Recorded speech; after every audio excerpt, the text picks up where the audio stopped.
टेढ़ा है पर मेरा है। ऋचा को सारी रात नींद नहीं आई। उसने बराबर में गहरी नींद में सोए अखिल को ना जाने कितनी बार निहारा। वह 2-3 चक्कर बच्चों के कमरे में भी काट आई थी। पूरी रात बेचैनी में काट दी कि कल से पता नहीं मन पर क्या बीतेगी। सुबह की फ्लाइट से ऋचा की जेठानी मीरा की छोटी बहन जिया आने वाली थी। ऋचा की शादी को 6 साल हो गए हैं। अभी तक उसने जिया को नहीं देखा था, बस उसके बारे में सुना था। ऋचा के विवाह के 16 दिन बाद ही मीरा ने ही हंसी हंसी में एक दिन ऋचा को बताया था, अखिल तो दीवाना था जिया का। अगर जिया अपने कैरियर को इतनी गंभीरता से ना लेती तो आज तुम्हारी जगह जिया ही मेरी देवरानी होती। उसे पुणे में एक अच्छी जॉब का ऑफर मिला तो वह प्यार मोहब्बत छोड़कर पुणे चली गई। उसने यही हमारे पास दिल्ली में रहकर ही तो MBA किया था। जिया शादी के बंधन में जल्दी नहीं बंधना चाहती थी।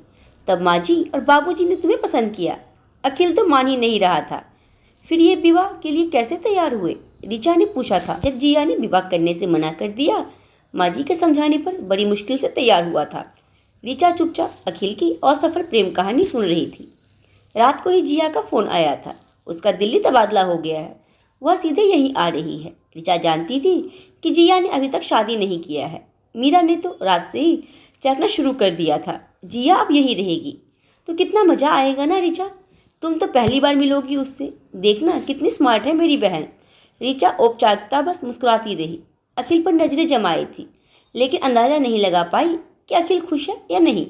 ऋचा, अखिल और उनके 2 बच्चे वंश और सिद्धि, जेठ जेठानी व उनके 2 बच्चे शिव और शिवा, सास और ससुर सब दिल्ली में एक ही घर में रहते थे और सबकी आपस में अच्छी अंडरस्टैंडिंग थी। सब खुश थे, लेकिन जिया के आने की खबर से ऋचा कुछ बेचैन थी। ऋचा सुबह अपने काम में लग गई थी। मीरा बेहद खुश थी। बोली, ऋचा आज जिया की पसंद का नाश्ता और खाना बना लेते हैं। ऋचा ने हाँ में सिर हिलाया। फिर दोनों किचन में व्यस्त हो गई।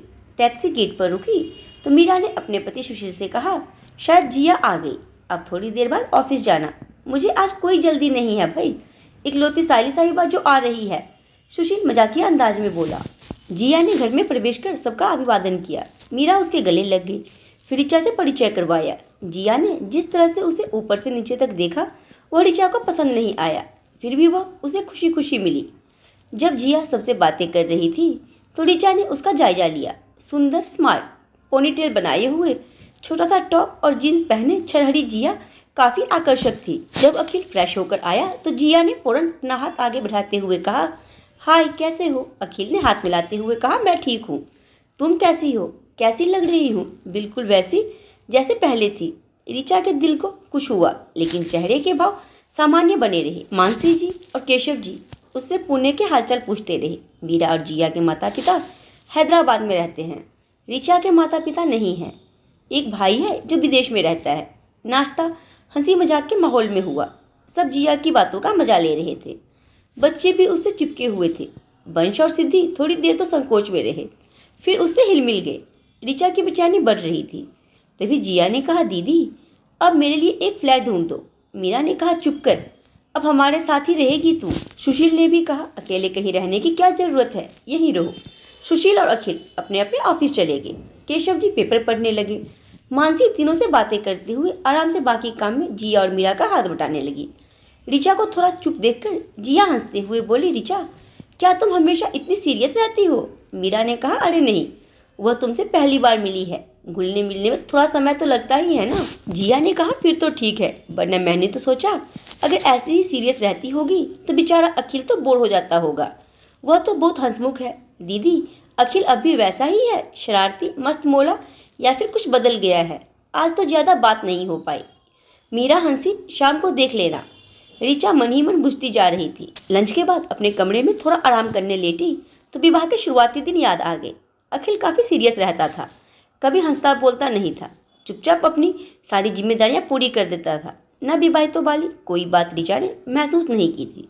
फिर जब मीरा ने ऋचा को जिया के बारे में उसे बताया तो उसने अपने दिल को मजबूत कर सबको प्यार और सम्मान देकर सबके दिल में अपना स्थान बना लिया। अब कुल मिलाकर उसकी गृहस्थी सामान्य चल रही थी।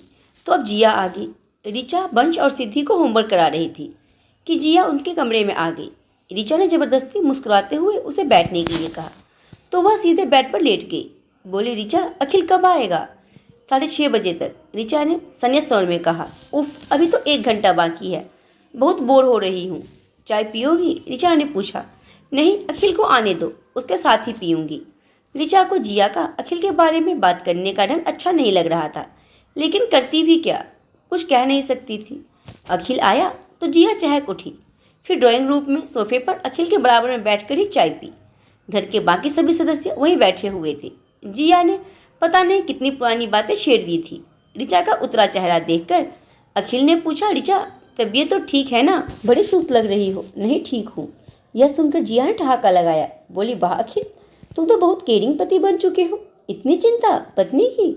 वह दिन भूल गए जब मुझे जाता देखकर आहें भर रहे थे। यह सुनकर सभी घर वाले एक दूसरे का मुंह देखने लगे। तब मीरा ने बात संभाली। क्या कह रही हो जिया? कभी तो कुछ सोच समझ कर बोला कर। अरे दीदी, सच्ची तो बोल रही हूँ। ऋचा ने बड़ी मुश्किल से स्वयं को संभाला। दिल पर पत्थर रखकर मुस्कुराते हुए चाय नाश्ते के बर्तन समेटने लगी।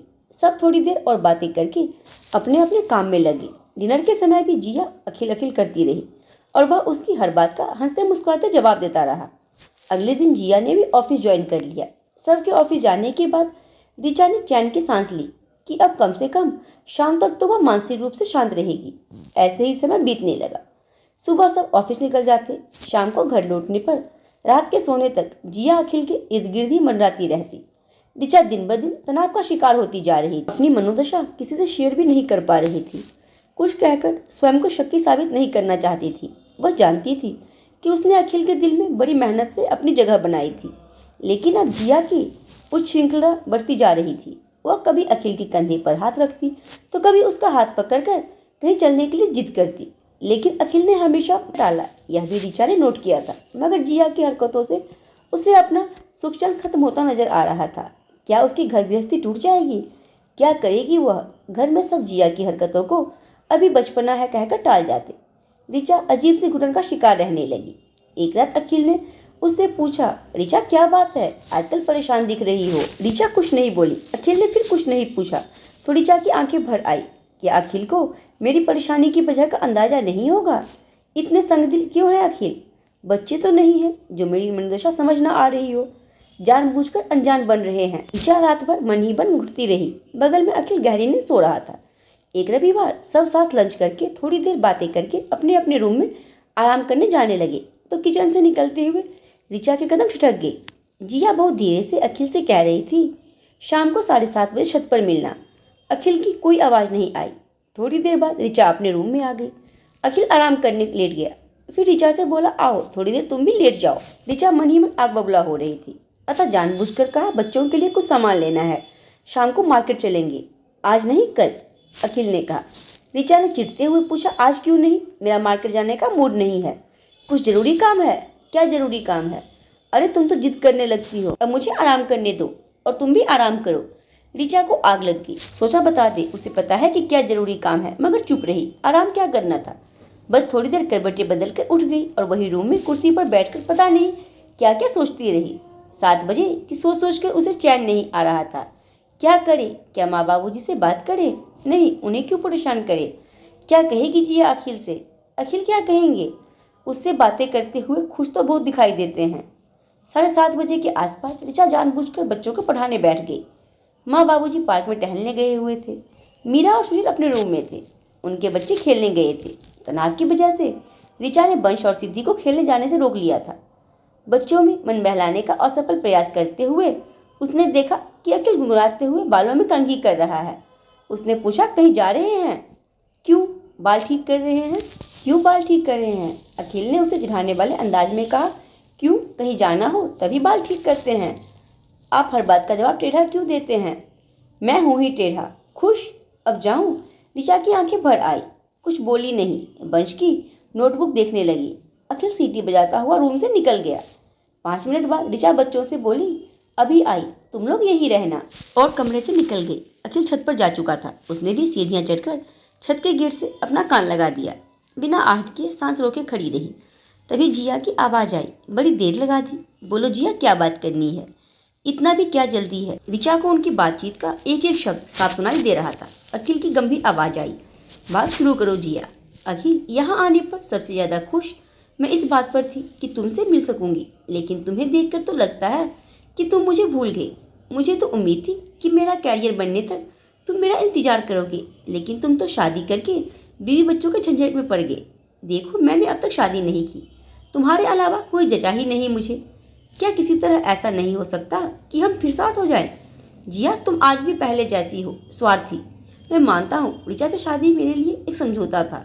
अपनी सारी भावनाएं तो तुम्हें सौंप चुका था। लगता था ऋचा को कभी प्यार नहीं दे पाऊंगा, जो उसका हक है, लेकिन धीरे धीरे यह विश्वास भ्रम साबित हुआ। उसके प्यार और समर्पण ने मेरा मन जीत लिया। हमारे घर का कोना कोना उसने सुख शांति और आनंद से भर दिया। अब ऋचा के बिना जीने की सोच भी नहीं सकता। जैसे जैसे वह मेरे पास आती गई, मेरी शिकायतें, गुस्सा, दर्द जो तुम्हारे लिए मेरे दिल में था, सब कुछ खत्म हो गया। अब मुझे तुमसे कोई शिकायत नहीं है। मैं ऋचा के साथ बहुत खुश हूँ। गेट से कान लगाए ऋचा को अखिल की आवाज़ में सुख और संतोष साफ साफ महसूस हुआ।